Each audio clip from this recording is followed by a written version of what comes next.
Let me jog your I've been memory. very lucky. Something's got to be done. From the beginning of former New York City Mayor Michael Bloomberg's presidential campaign, he bet on Super Tuesday, seeing it as an opportunity to enter the race and scoop up a substantial number of delegates. I'm in it to win it.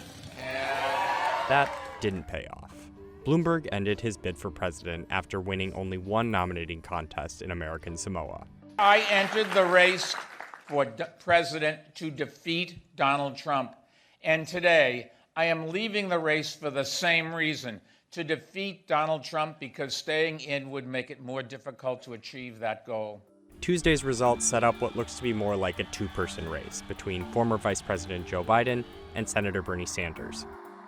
But if you were looking at your Facebook feed ahead of Super Tuesday, it probably didn't feel that way. We have a choice to make. Bloomberg spent at least $620 million on building his campaign and spreading his message before dropping out. About $75 million of that went to digital, where his social media strategy was both unique and controversial.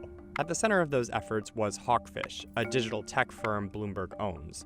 It was set up not just for him, but to help Democrats generally. So Mike Bloomberg created Hawkfish in spring of 2019, and a lot of Bloomberg's advisors really believed that Trump won the 2016 election because of their very strong digital effort. So the firm's primary focus was on digital advertising on Facebook and Google. Bloomberg ran ads on issues such as climate change and gun safety reform, though most were focused on attacking President Trump, and that's something that could outlast Bloomberg's bid for president. Hawkfish also experimented with new ways of reaching younger voters.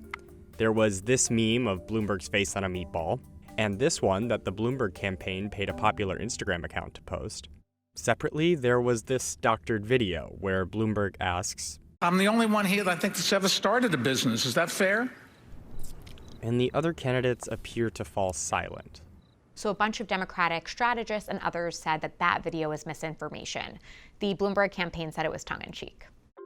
More controversial, however, was the Bloomberg campaign's use of what it calls deputy digital organizers in California. The Wall Street Journal reported that the campaign hired hundreds of workers to post regularly on their personal social media accounts in support of Bloomberg, and then send text messages to their friends about him. While it's totally common for different political campaigns to ask their supporters to spread the message by word of mouth, it's quite unusual to pay thousands of dollars to get that support.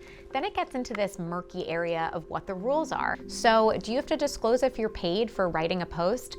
Yes, generally you have to, and the Federal Trade Commission says you have to for businesses, but the Federal Election Commission, which oversees campaign finance law, does not yet have a specific rule on that front. A lot of tech platforms, like Facebook, which owns Instagram, Google, and Twitter, have tried to set their own rules for political content. But their policies differ on when and exactly what a user has to disclose. We are in this ultra-digital, social media-infused climate, and a lot of the rules have not caught up to the content. Now the question is, will Bloomberg keep spending against Trump? When ending his bid, he endorsed Biden. Hawkfish is expected to keep working on behalf of Democrats. Hawkfish has done work before that doesn't involve Mike Bloomberg. It worked on state legislative races in states like Kentucky and Virginia. So we think it's possible that they could do that type of work again, and sources have said that they will stay open throughout the general election.